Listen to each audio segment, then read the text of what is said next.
Chapter 1. Maggie Brennan half walked, half ran along Deptford Church Street. She was talking on the phone and reading a file and looking for the address in the A to Z. It was the second day of the week and she was already 2 days behind schedule. This didn't include the caseload she had inherited from a colleague who was now on permanent sick leave. "No," said Maggie into the phone. She looked at her watch. "I'll try to get to the meeting before you finish."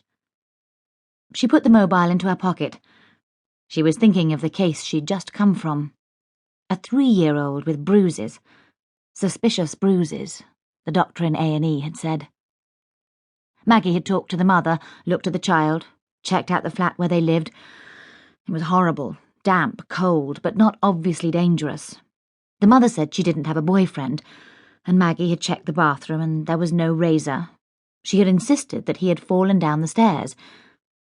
That's what people said when they hit their children, but even so, 3-year-olds really did fall downstairs.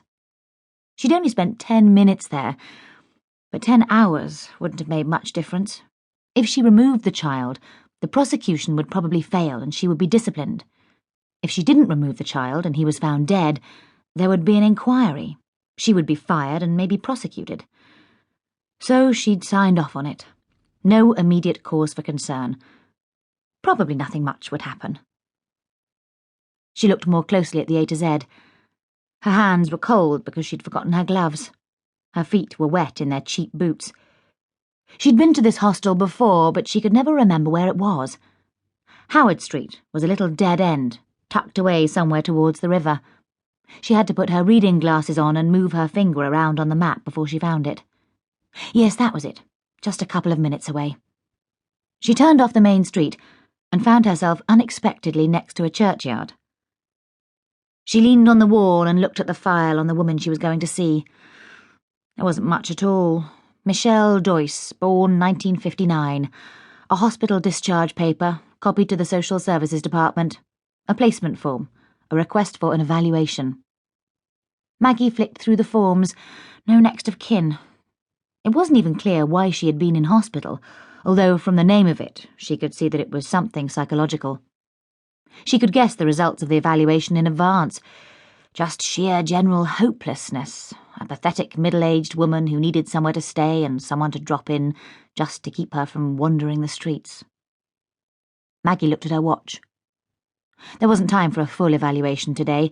She could manage a basic check-up to make sure that Michelle was not in imminent danger, that she was feeding herself, the standard checklist. She closed the file and walked away from the church into a housing estate. Some of the flats were sealed up, with metal sheets bolted onto the doors and windows, but most were occupied. On the second level, a teenage boy emerged from a doorway and walked along the balcony, his hands stuffed into the pockets of his bulky jacket. Maggie looked around. It was probably all right. It was a Tuesday morning, and the dangerous people were mostly still in bed. She turned the corner and checked the address she'd written in her notebook. Room 1, 3 Howard Street. Yes, she remembered it now. It was a strange house that looked as if it had been built out of the same materials as the housing estate, and then had decayed at the same rate. This hostel wasn't a proper hostel at all. It was a house rented cheaply from a private landlord. People could be put there while the services made up their minds about what to do with them. Usually they just moved on or were forgotten about. There were some places Maggie only visited with a chaperone, but she hadn't heard anything particular about this one. These people were mainly a danger to themselves. She looked up at the house. On the second floor, a broken window was blocked up with brown cardboard. There was a tiny paved front garden and an alley that went along the left side of the house. Beside the front door, a bin bag had burst, but it had only added to the rubbish that was strewn everywhere. Maggie wrote a one-word note. There were 5 buzzers next to the front door. They didn't have labels next to them, but she pressed the bottom one, then pressed it again. She couldn't tell whether it was working. She was wondering whether to knock on the door with her fist or look through the window when she heard a voice. Looking round, she saw a man right behind her. He was gaunt, with wiry,